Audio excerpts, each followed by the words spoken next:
It's the most played PC game in the world, and it's got a championship that lives up to the hype. The 2018 League of Legends World Championship underway right now in Seoul, South Korea. Our next guests, they are amped for what the semifinals have to offer. Joining us now is the head of North American Esports, Chris Chopper Hopper, along with the Golden State Warriors assistant GM and esports enthusiast, Kirk Lacob, which you wouldn't necessarily say, hey, basketball and gaming, but this is actually a thing that's going on. Gentlemen, how are you? Good. Thanks for having us. Doing well. All right. Let's talk about this tournament so far. We have got a North American team that's going pretty deep into this so far, the deepest ever, actually. Let's talk about it.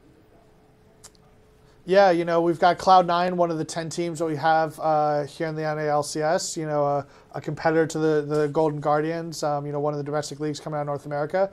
They've made it to the semifinals through, a couple really big wins, and it's the deepest that a North American team has made it into the tournament over the last 6 or 7 years.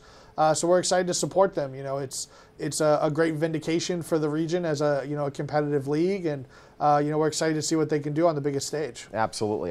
For those who don't maybe grasp what League of Legends is, 30 seconds, give me the pitch. What is this game? League of Legends is the biggest game in the world played on PCs. It's 5v5, so you and 4 teammates will take on 5 other competitors.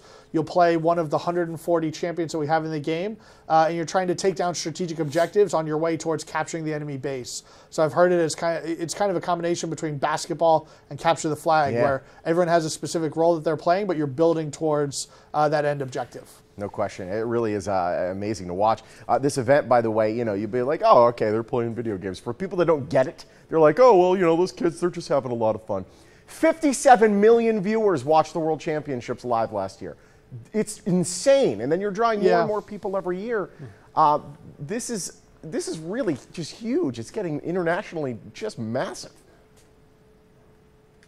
Yeah, I mean, that's one of the great things about it being truly a global sport is that we're able to pull from an audience that is, incredibly passionate, and we have tens of millions of people turn out. So, we were able to sell out the Bird's Nest last year. We sold out a World Cup stadium for our final coming up for the World Championship that's happening right now in South Korea. We've sold out the Staples Center, Madison Square Garden. So, wherever you go in the world, we have, an incredibly passionate fan base to build from. Absolutely. I know, Kirk, you're the assistant GM of the Warriors. You know big and raucous crowds when you see them.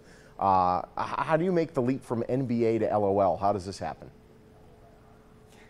It's pretty easy, honestly. At the core, they aren't so different.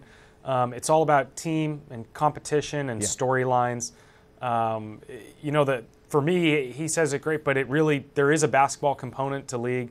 You have a 5-on-5 team identity. You have to have your own positions. Everyone's working together towards, an ultimate objective. And so it's been really easy transition. And I wouldn't even call it, it's part of what we're doing now.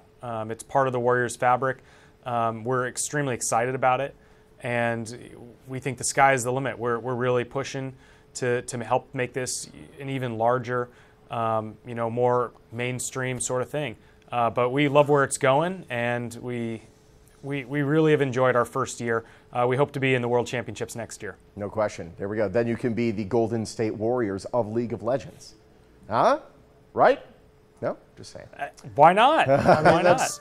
That's part of why we picked them. The championship pedigree that they have in the NBA speaks for itself, and we saw an ability that they could have to apply that to League of Legends, and if they do so, the other esports teams are gonna have to watch out. If we want to keep up with Cloud9 as they go into the semifinals, how do we do so? So you can get all your information about the tournament, schedule, format, and the teams at lolesports.com. And to be able to watch the show for free, you can go to twitch.tv, youtube.com, or the ESPN Plus app. They're playing Saturday night at about 1 a.m. Pacific time. And then the finals will be November 3rd at about the same time, 1 a.m. Pacific. Of course, because it's South Korea. Guys, great having you. Thank you so much. Thanks for having us. It really is amazing. Gear up for League of Legends World Championship semifinals beginning tomorrow, early Sunday morning. North America's own Cloud9 takes on Fnatic live from South Korea for League of Legends glory. You can visit lolesports.com to keep up with them. Riot Games is a proud sponsor of the Morning Blend.